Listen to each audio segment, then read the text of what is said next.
Hello out there, David McKeever, Richard Hunley with Advance One McKeever Real Estate and another segment of the Ask the Broker Show. Today we're going to kind of touch on a few things that are going on in this current market that is kind of different, kind of strange. I know I've been in the market for, right at 30 years and haven't seen some of the things that are going on today. But at least a couple of topics we have. One is the seller is now selling their home, and finally we have the new homes being built again. So yay, that's a good thing. But then they want to sell their home and be able to move into their other home. So we have that contingency in place. And that doesn't always happen, this day they sell and then this day they get to move. Yeah, rarely does that happen. Right. So then it causes a gap. Sometimes 3 or 4 days, sometimes a week, sometimes up to a month, which then causes the seller to say, I would like to rent back, so I can move one time. David, what do they mean by renting back? Well, basically the seller would want to stay in possession of the house for a week or 2 weeks, or I've had one recently where it's 30 days, while the new home that they're purchasing is either being finalized in their escrow or being built, or so they need a little bit more time for their replacement property to either close escrow or be built or wherever it is they're going. So oftentimes they will either do a rent back where the seller stays in possession and they become basically a tenant, or you can do a longer escrow, pushing out the close of escrow date until their replacement property is ready. What are the pros and cons to that? Wouldn't the rent back be maybe a little bit risky to the seller? It can be. Or for the buyer, even more so, I think. Okay. Yeah, because you have, say, a buyer purchases the home, and the seller wants to rent back for 14 days. So, okay, everybody agrees on 14 days. They prorate the rent based on the market rate most of the time. Okay. But let's say the 14 days comes and goes, and now all of a sudden you have a seller that needs another 14 days, and now you have made plans to move, and you're running out of, maybe your lease is ending, or the place that you're living in is coming to an end. You're tired of living with mother-in-law? Your mother-in-law, and you need to get out. Oh boy. So it becomes a sticky situation, or maybe the former owner's deal falls through, and now they need to stay even longer. So it becomes a tenant-landlord situation, right? You, as the buyer, are now the landlord. The previous seller is now the tenant, and all those tenant-landlord laws come into effect, like giving notices, having to give them evictions and serve them 3-day notices, and all sorts of sticky stuff. So. And today, can't evict them. And yeah, as of today, which is here in September, there's an eviction moratorium, so you can't evict. So you got to be really careful when it comes to a seller rent back and having them remain in possession of the house. Oftentimes you would ask the seller to give the new buyers a deposit. I definitely recommend that if it's any length of time. What if they, like I said, it's now a tenant-landlord situation, so what if they end up taking something that was supposed to stay, or they cause damage when they move out? Well, luckily you have a deposit in place for that situation. So like you said, just like a tenant and landlord type of thing. Yeah, I would definitely ask your broker, some do's and don'ts and some recommendations before that gets put in place. Wow. On any escrow. That sounds like realtors beware, give the best advice. Now, I think what's happened that I've seen in this office a few times, in our office, was that's the only way that the buyer is going to get the offer, by saying, yes, we'll allow you to stay there because there were 7 other offers. Yeah. So that was the advice I gave an agent the other day. I mean, how much do they want that house? Yeah. This isn't the greatest situation for the buyer, but if they want the house, they have to agree with that part of it. So are more people now agreeing with that?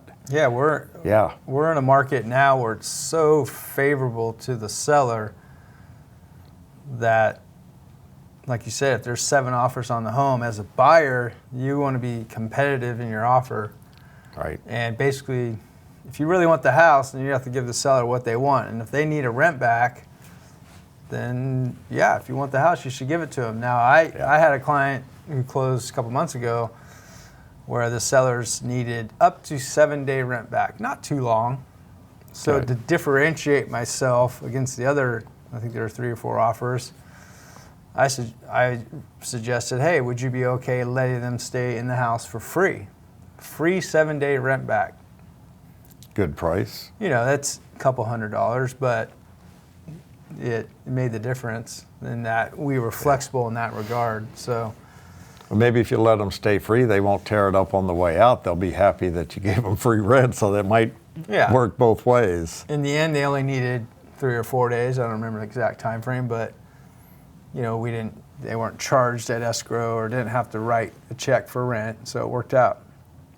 But you know, in this market, yeah, unfortunately, it all stems down to very little homes for sale, very little supply. Yeah. A seller, they want to sell, but they also want assurances they have a place to go, which means they'll put the house on the market with the caveat of having a contingent upon selling and finding a replacement property or being able to allow to rent back. Yeah, so, just to move. you know, Yeah. buyers are having a tough time finding a house. Well, that seller now is turning into a buyer. You know, they're selling the house and now they're becoming a buyer. So they're having the same issue of finding a house, right? Yeah. So that's causing all these longer escrows or rent back situations. Wow. Well, sellers are in charge definitely in this market. So, you know, like David said, if you want to get that offer accepted, buyers, you might have to go that route, even though it's not the most recommended thing to do. Deposits, David said, is one way to kind of help ensure that, you know, maybe everything will go okay. But even better, maybe that short time free rent, Yeah. they feel like, hey, you did something for us, so we'll do something for you and leave the house in good shape. That's a good one. I asked the lender, I asked Catherine, our basic in-house lender here, that do you as a lender have a hard time with a seller staying another week when your buyer that you did the loan for, now that's their house, but now they have a tenant in it? She said, no, not really, you know, on short periods of time. Yeah. And she also said, you know, what I don't know won't hurt me. Yeah. So, you know, keep that in mind, agents out there, when you're maybe putting these together. Another quick topic I just wanted to throw in was a little bit on solar, because I also asked Catherine a question about that too. Is the payment on solar held against you on your ratios to qualify? So let's say there's a $250 payment on solar. Will the lender hold that against you, and maybe that $250 throws the loan off, and now they don't qualify for the house anymore? You think there would be, because that's a payment. Well, you know what? I got an interesting answer from Catherine. On a purchase, yes, it does. On a lease, no, it doesn't. What do you mean, a leased solar? Mm-hmm. So if the solar system is leased on the house, they don't use it They don't care about that. in payment. qualifying for the. They call it more just as if it were a utility bill. Interesting, but if they're taking over, Yeah, the loan. they're taking over a loan for the solar system. Yeah. Then they hold it against them. Interesting. So, Yeah, because I've seen it both ways, but yeah. So warning, when you're taking over solar, make sure whether it's a purchase or a payment, and we might have to go back to what Catherine said earlier, what she doesn't know doesn't hurt her, because if it's a payment on a purchase of the solar, and that $250 extra bill throws them off they might not qualify for the house. Yeah, there's a lot of buyers who are right on the edge of qualifying. You know, now in this market, sometimes you have to go up to your top of your price limit to get anything accepted, and then if that happens to throw in a solar payment, then there goes qualification. Yeah. So not only did they not get the solar, they didn't get the house either, which is not a good thing. So well, that's good to know that. Yeah. It's important to ask that maybe before you even making an offer. Like, hey, is this a lease system, or is this a power system, or not power? Is a power purchase agreement, or is the solar system owned and a loan? You know, that's important to know because that might save everybody a bunch of grief. That's right. So if you have to do an application for either one to take over the payment as far as purchase or take over the lease, like David said, even ask that up front and start that application right away. And, you know, hopefully that's done within your 17 or 10 days or whatever you're given on your contingencies, and get that out of the way. So don't hesitate on that. I've seen solar kill deals before, but it's also, you know, overall solar is a good thing. So it's becoming more and more popular. We just have to learn how to deal with it in the sale of a house. That's right. Yeah. All right. I think we're kind of done with this. Any other trends we're seeing? I think those are two. There's a couple of good ones, just, you know, with some weird angles on them. Yeah. So if you do have any more questions, please get with David and I. And David, anything? No, that's it. I appreciate you guys watching today. Quick Ask the Broker show. It comes out every single Friday. And if you want to see more, click on our YouTube channel. Make sure to hit subscribe so you'll get those notifications of our upcoming shows. So thank you all for watching today's show. Bye-bye.